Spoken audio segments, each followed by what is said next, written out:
السلام علیکم ناظرین، محمد احسان چینا آپ کی خدمت میں حاضر، آپ کا پسندیدہ پروگرام پس پردہ لیے ہوئے۔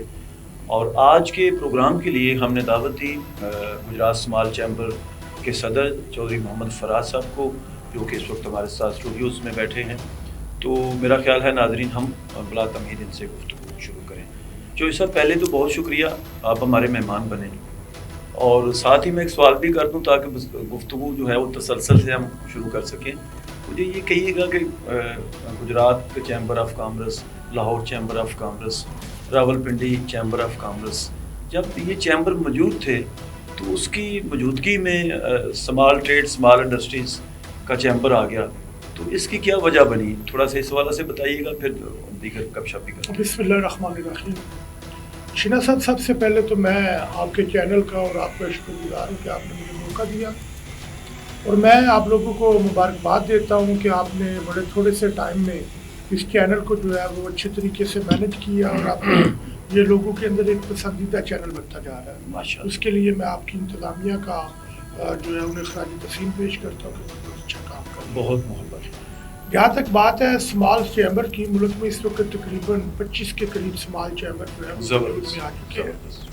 اسمال چیمبر بنیادی طور پر اس لیے بنایا گیا کیونکہ جو دوسرے چیمبرز آلریڈی کام کر رہے ہیں ان کے اندر ہر قسم کے جو ممبران ہیں وہ موجود ہیں، ہر کیٹیگری کے، وہ بے شک ان کا ٹرن اوور زیادہ ہے یا کم ہے، وہ سب ہے۔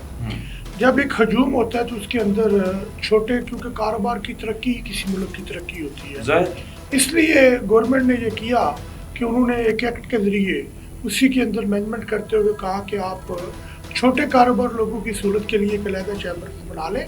اس کے تحت اس وقت 25 چیمبر جو ہے وہ پاکستان میں اسمال چیمبرز کے نام پر اپنا کام کر رہے ہیں۔ وہ لاہور، سیالکوٹ، گجرات، منڈی بہاؤدین، راول پنڈی بھی ہے، راول پنڈی میں موجود ہے، اسلام آباد میں ہے، پشاور میں ہے، 25 پاکستان کے مختلف ڈسٹرکٹس میں کام کر رہے ہیں، ڈسٹرکٹ میں 25 میں کام کر رہے ہیں، اس لیے وہ۔ اچھا، یہ فرمائیے گا کہ دیگر جو ادارے ہیں، کاروباری جو پلیٹ فارم ہیں، وہ بھی اپنا کام کر رہے ہیں، یہ جو چھوٹے فورم ہیں، اور اس پلیٹ فارم سے میں اگر آپ سے یہ پوچھوں کہ چھوٹا جو طبقہ ہے کاروباری، اس میں چھوٹے صنعت کار بھی شامل ہیں، اس میں ہمارا تاجر بھائی بھی شامل ہے، اس پلیٹ فارم سے اسمال ٹریڈ اسمال انڈسٹریز کا جو چیمبر ہے، اس پلیٹ فارم سے پاکستان کی جو برآمدات ہیں وہ بڑھانے میں یہ طبقہ کتنا کردار ادا کر سکتا ہے تاکہ پاکستان کی معیشت جو ہے وہ بہتر ہو؟ شیرا صاحب، کوئی بھی ملک اس وقت تک ترقی نہیں کر سکتا جب تک اس ملک کا مڈل کلاس طبقہ ترقی نہیں کرتا۔ اس کے بغیر کسی بھی ملک کی ترقی ممکن نہیں ہے۔ اگر چائنا نے ترقی کیا تو انہوں نے بھی سب سے پہلے اپنے مڈل کلاس لوگوں کو جو ہے اس طرح کے ان کی اسٹرگل پہ ترقی کی اور وہ ملک ترقی کر گیا۔ بے شک پاکستان نے بھی اگر معاشی طور پر ایشیا کا ٹائیگر بننا ہے تو اس کے لیے مڈل کلاس لوگوں کی ترقی جو ہے وہ بڑی امپورٹنٹ ہے۔ ٹھیک ہے۔ اس وقت صورتحال یہ ہے کہ جتنی بھی بڑی انڈسٹری ہے انہیں جو بھی لوگ مال سپلائی کرتے ہیں وہ بنیادی طور پر مڈل کلاس ہی ہوتے ہیں، اور ان کا پاکستان کی امپورٹ اور ایکسپورٹ کے اندر ایک بڑا حصہ موجود ہے، لیکن اس میں شدید قسم کی بہتری کی ضرورت ہے۔ میں اس کو آپ کو اس طرح مثال دوں گا، پاکستان میں جتنی بھی پالیسیز بنتی ہیں وہ دو طبقات کے لیے بنتی ہیں، ایک بالکل لوور کلاس، ان کو بھی سپورٹ کیا جاتا ہے، اور اپر کلاس کو بھی جو ہے سپورٹ کیا جاتا ہے، ان کی بھی پالیسیز ہوتی ہیں، ان کی آواز بھی زیادہ ہوتی ہے، اور اسمال چیمبرز کا مقصد بھی یہ ہے کہ عام کاروباری کی بھی آواز ہو۔ میں آپ کے وساطت سے گورنمنٹ آف پاکستان سے یہ اپیل کروں گا کہ وہ پاکستان کے مڈل کلاس طبقے کے لیے علیحدہ سے پالیسیز بنائیں۔ اچھا، مجھے اگر آپ اجازت دیں چھوٹی سی ایک میں گزارش کرنا چاہتا ہوں۔ مڈل کلاس جو ہے اس میں کوئی شک نہیں کہ وہ کسی بھی ملک کی ریڑھ کی ہڈی ہوتا ہے۔ مڈل کلاس پاکستان کی جو ہے، اور خصوصاً مڈل کلاس کا وہ کاروباری چھوٹا کاروباری طبقہ، اس میں وہ کون سا سیکٹر ہے جہاں پر اگر حکومت وقت انویسٹ کرے یا سرمایہ دار پیسہ لگائیں تو فوری طور پر اس کے نتائج مل سکتے ہیں؟ چونکہ آپ چیمبر کے صدر ہیں تو اس حوالے سے یہ سوال میرے ذہن میں ہے۔ فوری طور پہ کسی بھی چیز کا نتیجہ نہیں مل سکتا، جو کاروبار ہے وہ ایک دو دن کا کام نہیں ہوتا، اس کے لیے ایک لمبی سٹرگل کی ضرورت ہوتی ہے۔ میں یہ سمجھتا ہوں کہ پاکستان کے ہر ڈسٹرکٹ کے مسائل علیحدہ ہے، ہر ڈسٹرکٹ کی پروڈکٹ علیحدہ ہے، اس لیے ڈسٹرکٹ لیول کے اوپر ہمیں ہر ضلع کے اندر پالیسی بنانی پڑے گی ٹھیک ہے، اور اس ضلع کے مطابق ہم اگر کام کریں گے ان پالیسیز کے مطابق تو اس سے بہتر آ سکتی ہے. فار ایگزامپل گجرات کے اندر پنکھے کی صنعت ہے, پاٹری کی صنعت اور فرنیچر کی صنعت ہے. گجرانوالہ کے اندر ملٹیپل صنعت ہے. سیالکوٹ کے اندر سپورٹس کی صنعت ہے, کھیلوں کا کام ہے. وزیر آباد کا. اسی طرح اگر ہم یہ سمجھیں کہ کوئی ایک پالیسی ان سب چیزوں کو لے کے آگے جا سکتی ہے, لیکن جو لاہور ہے جو پروونشل کیپٹل ہے وہاں پہ تو یہ ساری جن چیزوں کا ذکر کر رہے ہیں ان سارے جو انڈسٹریز ہیں ان کے دفاتر یہاں پہ بھی ہم دیکھتے ہیں, لاہور میں بھی ہیڈ آفسز ہیں, شو رومز ہیں, فرنیچر ہو, فین انڈسٹری ہو, تو مسائل تو پھر ایک ہی طرح کے ہو گئے نا, ہر جگہ پہ نمائندگی تو ہے. نہیں, فرق ہے اس میں. جی, جو شو رومز لاہور میں اور جن کے ہیڈ آفس لاہور میں موجود ہیں وہ بڑی صنعت ہے. ٹھیک ہے. چھوٹی صنعت کے ہیڈ آفس جو ہے وہ اپنی اپنی علاقائی سطح پہ ہوتے ہیں, ریجن میں ہوتے ہیں اور وہیں پہ کام کرتے ہیں. انہیں اٹھا کر آگے لے کے آنے کی ضرورت ہے. میں نے یہی پوچھا کہ کس بات میں پیسہ زیادہ درکار ہے مڈل کلاس. بنیادی طور پہ ریسرچ کے اوپر کام کرنے کی ضرورت ہے. ٹھیک. میں یہ سمجھتا ہوں کہ پاکستان کی ترقی کے لیے اگر ہم یہ پالیسی بنائیں کہ ہم سب سے پہلے ایک ایسا ریسرچ سینٹر بنائیں جس کے اندر ہم یہ دیکھیں کہ پاکستان میں امپورٹ کیا کیا ہو رہا ہے, یہ حکومتی نگرانی میں. حکومتی نگرانی میں میں اس کی سب سے جو بدترین مثال ہے وہ ایسے دوں گا کہ جب کرونا آیا تو ہمیں پتہ چلا کہ ہم جو ماسک پہنتے ہیں وہ چائنا سے امپورٹ آ کے آ رہا ہے. حالانکہ ماسک نہ کوئی ٹیکنالوجی کا کام ہے, کچھ بھی نہیں, سمپل سا کام ہے, لیکن ہمیں کئی ماہ تک وہ اس وجہ سے بحران کا سامنا پڑا اور ضرورت پڑی پھر یہاں پہ بننے لگے. اسی طرح ہمیں یہ دیکھنا ہوگا ایک ایسی ریسرچ ٹیم بنائی جائے جو دیکھے کہ پاکستان میں کون کون سی چھوٹی اشیاء ہیں جو امپورٹ ہو کے آ رہی ہیں اور ہم ان کی پروڈکشن کر سکتے ہیں. یعنی ریسرچ اینڈ ڈیولپمنٹ ڈپارٹمنٹ اس کے اوپر اگر ہم کام کریں, ڈپارٹمنٹ اپنی جگہ پہ کام کر رہے ہیں لیکن ان کے اندر وہ کوالٹی اور ایفیشنسی موجود نہیں ہے. ان کو زیادہ متحرک یا فعال بنانے کی ضرورت ہے. اگر انہیں زیادہ فعال کردار ادا کیا جائے اور ان کے اوپر چیک اینڈ بیلنس بڑھا دیا جائے. اچھا, پہلے سے جو ڈپارٹمنٹ ہے وہ آپ سے انپٹ نہیں لیتا, مطلب سفارشات نہیں مانگتا آپ سے, آپ جیسے جو چیمبر ہیں مختلف علاقوں میں, چیمبرز کے ساتھ کوارڈینیشن اداروں کی ضرور موجود ہوتی ہے لیکن اس کے اندر اس لیول کی ڈیولپمنٹ نہیں ہو رہی جس لیول کی ہونی چاہیے. کاروباری طور پر جتنی ہم چیزوں کے اندر آسانی پیدا کریں گے اتنا زیادہ کام آسان ہو جائے گا, کیونکہ کاروباری بندوں کے پاس ٹائم کی شدید کمی ہوتی ہے اور وہ اتنا لمبا اجتماعی معاملات کے لیے اسٹرگل بھی نہیں کرتے. انفرادی طور کے اوپر تو ہر بندہ اسٹرگل کرتا ہے لیکن کیونکہ یہ مجموعی معاملات ہیں اور ہمارے یہاں مجموعی معاملات کے اوپر کام کرنے کی ریت جو ہے وہ بڑی کم ہے, اس لیے لوگ تھک جلدی جاتے ہیں. اور یہ گورنمنٹ اداروں کا کام ہے کہ ان کے اوپر چیک اینڈ بیلنس کی ایسی صورتحال ہو جس کی وجہ سے وہ جو ہے اجتماعی معاملات کے اوپر اس طرح کا فعال کردار ادا کریں تاکہ معاملات کو سلجھانے میں اور کاروبار کو آگے لے کے جانے میں آسانی پیدا ہو. ٹھیک ہے. اچھا, جو ہمارا جس پٹی کا یا جس بیٹ کا آپ نے ذکر کیا, لاہور ہو, گجرانوالہ ہو, سیالکوٹ ہو, گجرات ہو, یا اس سے آگے ہم جب جاتے ہیں جہلم ہے, کشمیر کا بہت سارا علاقہ ہے, راولپنڈی ہے, اس ایریا کے بے شمار لوگ بیرون ملک بھی ہیں, اوورسیز پاکستانیوں کے پاس بہت زیادہ پیسہ بھی ہے. تو اس پروگرام میں کیا آپ جو اوورسیز پاکستانی ہیں جن کے پاس وہاں پہ بہت زیادہ زر مبادلہ کے ذخائر ہیں, ان کے پاس بڑی مالیت ہے, تو کیا ان کے لیے بھی کوئی چانسز ہیں یا کوئی اپرچونٹی ہے کہ وہ آپ کے ساتھ, مطلب آپ کے ساتھ سے مراد یہ ہے کہ آپ کے اداروں کے ساتھ ریسرچ اینڈ ڈیولپمنٹ ادارے ہو گئے, چیمبرز ہو گئے, ان کے ذریعے کہیں پہ انویسٹمنٹ کریں, ان کا مال بھی محفوظ ہو اور وہ منافع بھی کما سکیں, اس حوالے سے کچھ ان کو اگر ترغیب دینا چاہیں تو. آپ نے جتنے بھی شہروں کا نام لیا, اگر آپ اس کے اندر فیصل آباد ریجن کو بھی شامل کر لیں تو یہ پاکستان کا وہ علاقہ ہے جہاں پہ سب سے زیادہ ڈیولپمنٹ کاروباری طور پر اور لوگوں کے اندر سب سے زیادہ پوٹینشیل موجود ہے کہ وہ یہاں سے چیزوں کو راولپنڈی سے فیصل آباد تک اور فیصل آباد سے لاہور تک.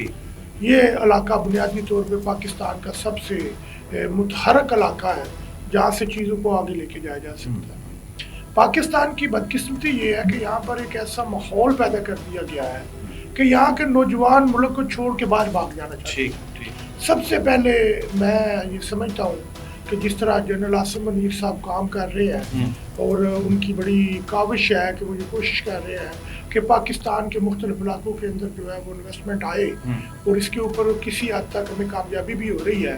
اگر اس تسلسل کو برقرار رکھا گیا اور یہ چیزیں آگے چلتی گئی تو اس سے ایک تو یہ ہوگا کہ ملک کے اندر جیسے جیسے حالات نارمل ٹھہراؤ آئے گا تو اس کے بعد جا کے ہم جو ہے وہ باہر کا جو انویسٹر ہے اسے یہ کہہ سکتے ہیں کہ آپ پاکستان کے اندر آئیں اور آ کے ہمارے ساتھ انویسٹمنٹ کے کاروبار کو آگے لے کے چلیں. میرا خیال ہے کہ اگر یہ بات ہم ایک سال بعد جس وقت ٹھہراؤ کی کیفیت زیادہ ہو جائے گی اور جو ابھی جو پاکستان کا سعودی عرب کے ساتھ معاہدہ ہوا ہے اس سے ہمارے وہاں پر جو کاروباری لوگ ہیں ان کو بڑی تقویت ملی ہے اس عمل سے اور وہاں پہ انہوں نے یہ سمجھا ہے کہ اب ہمارا مڈل ایسٹ کے اندر رول جو ہے وہ بڑھ گیا ہے. اس وجہ سے بھی جو میں یہ سمجھتا ہوں کہ کاروباری لوگوں کو کافی آسانی ہوگی اور روزگار کے نئے مواقع جو ہیں وہ وہاں پر پیدا ہوں گے پاکستانیوں کے لیے. اس سے بھی جو بہتری ہوگی اس کے اثرات بھی پاکستان کے اندر آئیں گے اور وہاں سے پھر اب اس وقت ہم اگر دیکھیں تو یورپ اور مڈل ایسٹ کا اگر ہم موازنہ کریں تو ہمارا مڈل ایسٹ سے زر مبادلہ زیادہ آتا ہے بنسبت یورپ کی. ٹھیک ہے. اور یہ اس کا ایک فائدہ یہ بھی ہے کہ یہاں سے کیونکہ پاکستان کا فاصلہ کم ہے اور لوگ یہ سمجھتے ہیں کہ یہاں پر آسانی سے ہم جو ہے پاکستان کے ساتھ رابطے میں رہ سکتے ہیں. تو انشاءاللہ مجھے یہ کبھی امید ہے کہ آنے والے سالوں کے اندر پاکستان کے اندر جو برونی لوگ ہیں وہ پاکستان کے اندر آ کے دوبارہ سے اپنا کام. اچھا ایک چیز میں ذرا چاہتا ہوں کہ ناظرین کو وضاحت سے اس کی سمجھ آئے. آپ نے سعودی عرب اور پاکستان کے معاہدے کا ذکر کیا ابھی تو چونکہ چیمبر کے صدر کی حیثیت سے آپ ذریعہ FPCCI جو یہ ریجن آپ کا جس نے ذکر کیا سعودی عرب اور گلف کے دیگر کنٹریز وہاں کے صنعت کاروں کے ساتھ وہاں کے تاجروں کے ساتھ بزنس مینوں کے ساتھ کمیونٹی ٹو کمیونٹی ظاہر ہے رابطہ ہوگا. تو اس معاہدہ کے بعد آپ کو یہ امید ہے کہ وہاں کی جو کمیونٹی ہے وہاں کا جو سرمایہ دار اور بزنس مین ہے وہ پہلے کے مقابلہ میں زیادہ اس حوالہ سے متجسس ہے کہ اب ہم نے پاکستان میں سرمایہ لگانا ہے جس کے نتیجے میں ظاہر ہے ہمیں یہاں پہ خوشحالی آئے گی. شینا صاحب کوئی بھی کاروباری بندہ ہو وہ چھوٹا ہو یا بڑا ہو سب سے پہلے وہ سکون چاہتا ہے سیکورٹی چاہتا ہے وہ پرسکون ہونا چاہتا ہے. وہ انویسٹمنٹ وہاں پہ کرتا ہے جہاں پہ اسے یہ توقع ہوتی ہے کہ وہ بالکل سیف ہے پیسہ ڈوبے گا نہیں. جتنا زیادہ ہم پاکستان کے اندر حالات کو نارمل کرنے پہ کام کریں گے اتنا زیادہ سرمایہ دار ہوگا. سب سے پہلے غیر ملکی سرمایہ کی بجائے ہمیں جو پاکستان کا انویسٹر بھائی بیٹھا ہے اسے یہ اپیل کرنی چاہیے کہ آپ پاکستان کے اندر آئیں آ کے کام کریں. اتنا پیسہ ہے پاکستانی کمیونٹی کے پاس یورپ کے اندر مڈل ایسٹ کے اندر. اگر وہی پاکستان کے اندر اپنا پیسہ لگا لیں تو ہمیں نہ کسی IMF کی ضرورت ہے نہ کسی اور سے لون لینے کی ضرورت ہے. الحمدللہ پاکستان کے لوگ اگر خود سے کھڑے ہو جائیں اور یہ پاکستان سے محبت کا اس انداز میں اظہار کریں کہ ہم نے اپنے پیسے پاکستان کے اندر لگانے ہیں تو میرا خیال ہے نہ دنیا میں ہمیں کہیں سے قرضہ لینے کی ضرورت پڑے گی نہ ہمیں دنیا میں کہیں سے کوئی انویسٹمنٹ مانگنے کی ضرورت پڑے گی. ہمارے تمام مسائل کا پاکستان کو پاکستان سمجھ کر پاکستان کے اندر کام کرنے میں. بالکل ٹھیک. اچھا مجھے یہ فرمائیے گا کہ آپ نے گفتگو میں ابھی جنرل فیلڈ مارشل ہمارے جو ہیں عاصم منیر صاحب کی جو شبانہ روز محنت کا ذکر کیا اور ساتھ ہی آپ پر امید ہیں کہ باہر سے سرمایہ لانے کے حوالہ سے بھی کمپین جو ہے اس کے اچھے نتائج نکل سکتے ہیں. تو جو یہ مئی میں جنگ ہوئی ہماری بھارت کے ساتھ اس ضمن میں چونکہ آپ بزنس مین ہیں تو امن کا آپ نے ذکر کیا جتنا امن ہو اتنا کاروباری لوگ جو ہیں وہ توجہ سے انویسٹمنٹ کرتے ہیں.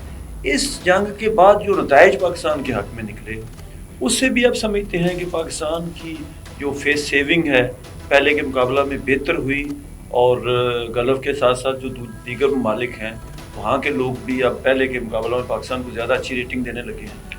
اس میں یہ کوئی شک نہیں ہے کہ پاکستان نے جس طرح بھارت کو جو انہوں نے بزدلانہ حرکتیں کی اس کے جواب بھرپور طریقے سے دیا اس کے بعد پاکستان کا دنیا بھر میں مرال بنا سکا. اس میں بھی کوئی دو رائے نہیں ہے کہ اس کے بعد پاکستان کے لوگ جو ہیں وہ زیادہ سینہ چوڑا کر کے بھارتی میڈیا کا بھارتی لوگوں کا کیونکہ پاکستان سے باہر گئے اور پاکستان اور بھارتی ایک ہی جگہ پہ رہتے ہیں ان کا روز آمنا سامنا ہوتا ہے ملتے ہیں گپ شپ بھی کرتے ہیں. تو اس کے بعد پاکستان کے لوگوں کا مرال جو پہلے ڈی مرال ہوتا تھا وہ تبدیل ہو کے ان کا مرال جو ہے وہ بہت بلند ہو گیا ہے بالکل اور دن بدن اس میں اضافہ ہو رہا ہے انڈیا کو لیکن میں یہ سمجھتا ہوں کہ ہمیں انڈیا سے پھر بھی جو ہے وہ ان کی طرف دھیان رکھنا چاہیے.